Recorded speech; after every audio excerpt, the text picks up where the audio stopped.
Today, we're going to talk about women doing amazing things. From the news, women in the news, we definitely had some notable mentions, people doing really, really great stuff. And of course, also soon enough, we'll be seeing a package that we'll talk about and everything. But I think Mary has something that she wants to... Yeah, just a couple of stuff. We wanted to touch on it yesterday, but we figured today it would be a lot better for us. On the one hand, there's Sia being ordered to pay her estranged husband $42,000 for spousal support. And on the other hand, there's the two influencers who allegedly bought a house together and, they got married. Now they're trying to build a life together. And so many people saying it's a bad idea to buy a house with your spouse. And then somebody coming to say it's usually better when you get married, you buy a new house or you rent a new house. So it's not like the old saying of you're moving into your husband's house, you are moving into your house. So you could either do it immediately after you guys get married, or just before marriage, you guys rent a place that it's your home. And then, of course, there were snide remarks of, oh, it's better that way because you don't know the slaughterhouse your husband's bachelor pad used to be and all. So basically, those are the stories that we've been seeing online recently. So I wanted to know what your thoughts are. Let's start from the housing one. Is it a bad idea to buy a house, with your spouse, or even, to move into your husband's house instead of you guys having to get a new place? I think either which way, I don't mind. Imagine if it's a very nice condo. Would I say, oh, I don't want to move into my husband's house? There's always that thing of you're coming into the house. You don't know if that house has been a slaughterhouse for other women. It's true, right? And that's where I'll have a problem. If you've been living there for a long time, I'm just going to have certain changes made. So I don't mind we change the mattress. We have to change that mattress. I'm not sleeping on that mattress because that's Nigeria trash. I have to change the mattress. We'll probably have to redecorate the house because, of course, as a woman, you want it to feel like home for you, for both of you. So there might be a few decor pieces here and there. You just remodel. But if there is a situation of, we want to move to a bigger apartment, right, and let's get it together. I'm a soft girl, so I don't mind that. Anyone, I'm good actually. So I feel like, this conversation is probably coming from the angle of, I don't know, I don't want to say feminist onto, I'm moving to your husband's house. Is that the idea? Is that the... I feel that's another angle that I could come with. But to be honest, first of all, let me say this. I'm not a feminist. For people that are confused about a lot of things, right? I am a humanist. I believe in equal rights. Why did you take my words? I am a humanist. Oh, really? Okay, I always say that. Human so I believe in... I believe in equal rights. I believe in balance. I believe in function and unction, right? But I feel it's important to know that, there's certain things that, as a woman, to even be in that femininity that we talk about, once we'll have that conversation, during the series, I feel there are certain things that are just nice. However, if you and your partner have certain understanding and you believe that, okay, fine, we're doing this together, and you say, okay, fine, come, we're putting money together, I want to buy a house as we're moving into into this next phase of our lives. I feel that's fine. I think in this kind of situation, it depends. There's no one rule fits all. Yeah. I believe it depends on what is going on between the two people and the understanding they have. Recently, Sibisaya got married, and I know she has been posting about redecorating a house. I know people have been dragging that. That's actually where the story came from. That's where it came from, right? She moves her husband. Like, people should leave her alone. So she was doing the whole wrapping and all the new appliances, and people are saying this, please leave her alone. She wants to let her do whatever she wants to do. It's not your business, it's your house, it's your money. Leave her alone. So but then again, I was gonna segue into this because I'm like, okay, I was definitely reading.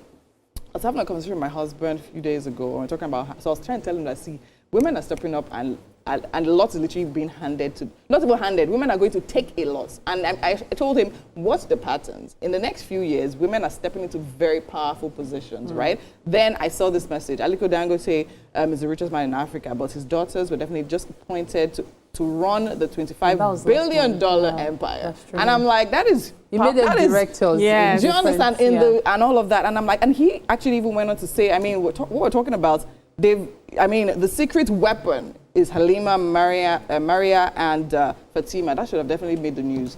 And I feel like, it's just beautiful to withhold. Now, getting married to one of these women depends on what class of If they say buy house, my brother, you buy it too. If they say I will buy, you will move in. Just saying. So yeah. No, see, that thing you just said it's on a lighter note, but the truth is, in some cases there are men that will say lie. You marry a girl from a wealthy background, you know the kind of lifestyle she's used to, but because you want her to, in your mind, you believe that if you move into a house or you accept her father's, luxuries, it means that you are, what's the word? She will not submit to you. Yeah, she will not respect you. You should know the person you're getting married to. If you cannot accept a lack of submission, you should not even get into it. And then if you know she's the type that will not submit to you, get married. Take your things and move forward. See, there are some things that are just wickedness and punishment. So you meet a guy, you have a house of your own, right? You've bought your house, you've worked hard, you've tried as much as possible to do stuff for yourself. Then after marriage, or before you even get married, you guys are having the conversation and you're like, oh, after marriage, instead of you renting your 2-bedroom, we could come to my 4-bedroom duplex. And that way you could save money to probably buy your own house in future and all. And the man is like, me, move into your house. I am a traditional man. I am a... The truth is some of them will not even admit and own up to being a traditional man, right? It's just, I see it as insecurity. And I think it's ego. A lot of times it's ego play in all of that. Because I feel like if you're with someone who is not, this is my own thought, this is unpopular opinion, but if you're with someone who's not well-to-do in life, right, it makes you feel some type of way. And what way is that? There are certain things that you can do to a rich man, and he will just be like, she's just being a girl, right? But when you do it to him, he'll feel like, oh, you want to insult me. Exactly. It makes the situation very sensitive. And I think, honestly, women are really stepping up, like you said, and the men, they need to follow the program. And the interesting thing about this is that most times, even these women that are actually in these positions or that have this wealth or are literally doing really well for themselves, they don't actually have a problem submitting. Yes. They actually don't. But it's just the insecurity and you trying to check them that now makes it seem as if there's a problem. And that is where the problem starts. You see a woman who is, outgoing, trying to sort things out for herself, and then you feel this need to clip her wings. Hello, which clip? No, a lot of men do it. It's rare to have a man that is all for you growing. There are men who feel like if you get out of this space, you will achieve so much, you will not regard them. But guess what? They forget something. And that's why when people talk about, like what you guys are talking about, humanists, when people talk about things like this, I smile because it is just the way everyone should think. Of course. Why would you as a man, for example, I know this is something that a lot of people are going to come at me for, but why would you as a man be married to a woman who is working and both of you are hustling, trying to make things happen? But then you will get home before her, go to sleep, chill. Which go to sleep? They'll put their leg on the table and watch TV, watch sports. You've not even heard the last of it. She will come back from work, say at 6 p.m. Still go and pick the children at school. You're at home, bring the children home, fix their food. After fixing, she's the one that will see to their homework, see to them being cared for, ensure that she puts them to bed, do everything. And then when you lose your job and she's the one that is fending for the family, you will now say, this woman does not respect me. She's expecting me to go and cook. Oh, she should still be doing everything, still be providing, and come and take care of the house again. So that's where the insecurity comes in. And that's where it comes from. Exactly. Because I think honestly, right, I know that this is prevalent in our society, especially with men wanting to be traditional. They think of gender roles. Gender roles are fine. Safe. It's lazy. Sorry. Gender roles are fine. It's a synonym for laziness. But here's what I'll say. I think it's important that you marry a kind person. A kind person that would see that you're working so hard and want to help ease the burden.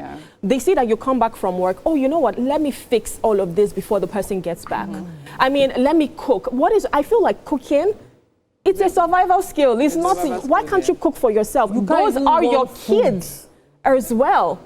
That's sometimes your family. Would have cooked though. Just to bring it and put it in the microwave. You feel offended that she's expecting you. You should come and serve me. I'm sorry, but if you think like that in 2026, I feel like there's a lot of psychic evaluation that needs to be done. And I feel like you need that paradigm shift in your mind, Yeah. and it's important that you think of your family as yourself. Yeah. That is one close unit that you have. And if you don't take care of them, who's going to take care of them? Yeah. Imagine if your wife is stressed by going to work, coming back, fixing food, doing the assignments, doing everything, and you cannot help. God forbid, if she dies of cardiac arrest, what would you say? You'll become a widow, and you would now even have to take care of those kids that you did not want to in the first place. So I think it's important that we're kind to our spouses. Whatever you can do to help ease that burden, why not? Absolutely. And then I'll say this, I'll drag this back to the woman, right? And whether we like it or not, let's look at this. These men did not just come to this world and be this way. Yes. Somebody raised them. I'm not saying it's the woman's role to raise a child. I mean, we're also going to have that conversation, but I think it's very important that we know where these behaviors and understandings come from. Because, I mean, in certain homes growing up, we'll agree that our mothers do not allow our boys, our brothers enter the kitchen. However, we the girls, we were there morning, afternoon, night, grinding pepper, washing beans. You understand? So my point is, so we need to understand that women also still, in fact, parents, right? We have the responsibility to make our men understand that cooking is not a woman's job. Because as a human being, as Rume said, it's a survival skill. Do you understand? Everybody eats. The same way you don't expect someone to use the bathroom for you, to brush your teeth for you. Nobody should actually have that. Do you know the power it is for someone to actually constantly cook your meal? Do you guys, do you even understand? Let's not even go there. You now say this woman that you're treating anyhow, she's cooking your meal consistently, and you open your mouth, you're not even scared. You're not scared. Just saying, I mean, we're not trying to. We're not wicked people, though. I mean, but I just feel like, I mean, this is very well said, and I think a lot of things need to be evaluated, and that's why this conversation is very important, and that's why we're having them right here on the Woman Table, where we talk about, I mean, these things that you just need to be aware of. It's not it's just clarity, just giving you, because as I said earlier, women are taking up position and they're also getting as busy, if not even busier than the men. Because if you think about it, she's going to work, she's doing school runs, she's running the home, right? And then you now come and say she's the weaker vessel. They'll leave you with one child. Don't even get me started with this weaker vessel. They'll leave you with one child. You almost lose your mind. You're discombobulated. Do you understand? You can't deal. Something like that even happens very recently. And we actually asked, like, what happened? He said, no, he can't. I just... Your own child. I have heard say, come on. In Jesus or whatever it is religion they believe in, their next life they must not come as women. I've heard men say it. No, of course. Do you think these men don't know what they are saying? Do you think they don't know what they are doing? Exactly. A lot of men know that it is inconvenient. See, even a woman who is a homemaker, it's a lot. Yes. Talk less It's of a when you don't full-time have a- job. It's a full-time job. And that's why you see some men saying, my wife sits at home and she's still asking me for maid. Hello. Do you know what? See, I'm not married, right? I'm not married yet, but having to think of meals to make alone. Like you're thinking, do you know, I was telling someone, I'm like, you know what, I think I need to have a timetable now because I can't do this anymore. That mental stress of what are we going to eat? The moment my family is around, I swear that's my most stressful period. What I'm telling because I'm always in the kitchen. Preparing it. So just the thought of it alone is just, I mean, that's why I got Chef Belinda's cookbook now. Sweetheart, even when you have the book, do you know what it means to cook meals every day of your life? Man, it's not easy. That alone is stress. You're not meant to cook every day of your life. You are not. You're meant to meal prep. Meal prep, yes. I don't understand. We'll talk about that. You see this meal prepping of a thing, meal prep, even when you do it, there's still the warming to think of. Sometimes you don't want to you just want to be served. Like exactly, I just want to go out and eat. There's something that happens. There's something that happens in my house, right? So I pick a month where I don't do anything. A month. I don't cook. Like 1 My month. husband like pick a month. As in one month. Please, what month of the year is? My birthday month now. Oh, that's sweet. So August you don't cook. Sometimes if I'm trying to be smart, I drag it. Love it. So, yeah. November. Babe. Are you toasting your husband right now? I'm just letting my husband say, no problem. I won't provide anything in there. I just feel at the end of the day, balance is actually what matters. Yeah. Once you're running a home, I mean, we're not saying staff as your husband and say you must cook all that. No, it's not necessary. You guys need to actually sit down. And of course, if you're at that point where your husband is not of that mentality yet, don't force handle. Just be doing and be praying to God will help you. Yeah. But just be praying and just do your part. But at the end of everything, what really matters is balance.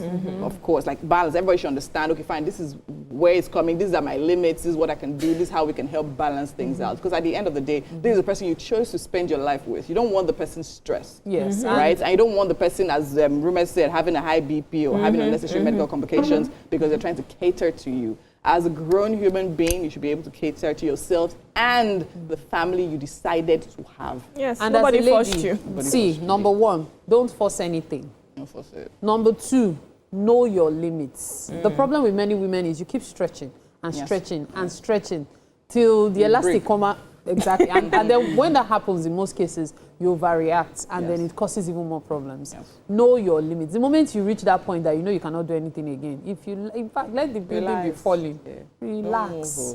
Because your sanity counts. Yeah. And besides that, try as much as possible to know what you do each time. See, as a woman, work no dey finish. I've heard a few men say it here that women they are always having something to do. Is the truth? And from that we like to know which ones are the most important. And another very important thing that we need to understand is even when, I mean, as a woman, you're doing all of that, you need to understand that even in your life, the man might not even necessarily recognize this, but your presence is very important. Yeah. I remember when I used to be super stressed because initially when I got married, I mean, I left home with a handbook of being a wife. So when I was straight, that first year, oh Lord, I would wake up by 3 a.m. Before, no, as it's going, he must not eat. My husband was the one that called me and said, sit down, sit down. So that's why it's very important to get married to a very, like someone that's kind, someone that sees you. It's like, sit down, so what are you trying to do? What's the issue? It's me and you in this place. What is the problem? You understand? Yeah. And because it's like, see, you're very sensitive, you're very touchy, you're irritable, and all of that is because you're stressed. Yes. Do you understand? You're not like, fine, do what you can. But at that point, sometimes you can sit down and say, babe, see, I'm not cooking today. And that is fine. Yeah. So we need to understand that, see, you just need to, nobody is going.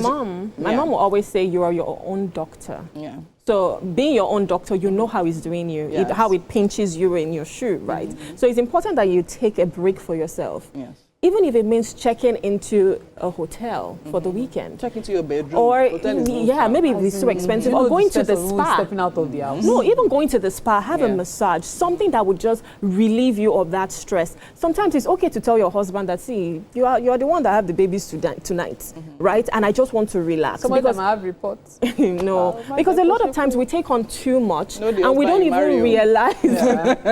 But yes, like Mary said, know your limits. Don't force anything. You marry. Exactly, not the other. Don't come and say, wake up Nigerian women. Don't quote us. No, the husband you married, though. Very important. Wisdom. Just know what you would. That's why I said, first thing I said was, make sure you know what you have. Yes. And make the most of it. If your husband is the type that does not, in fact, if you tell him to carry a spoon, he'll be angry. Yeah. My sister, carry that spoon. If you will outsource or find a way around it. Yes. But for the youngins that are about to get married, I know you're married.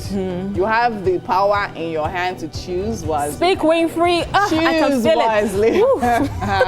Because at the end of the day, you have to submit to what you choose. You must submit to whoever you marry. You must submit to. There's no two way to it. You submit so you better look for something you can submit. All right, we have to go now, ladies. Thank you so much. This has been a very interesting conversation. Yeah.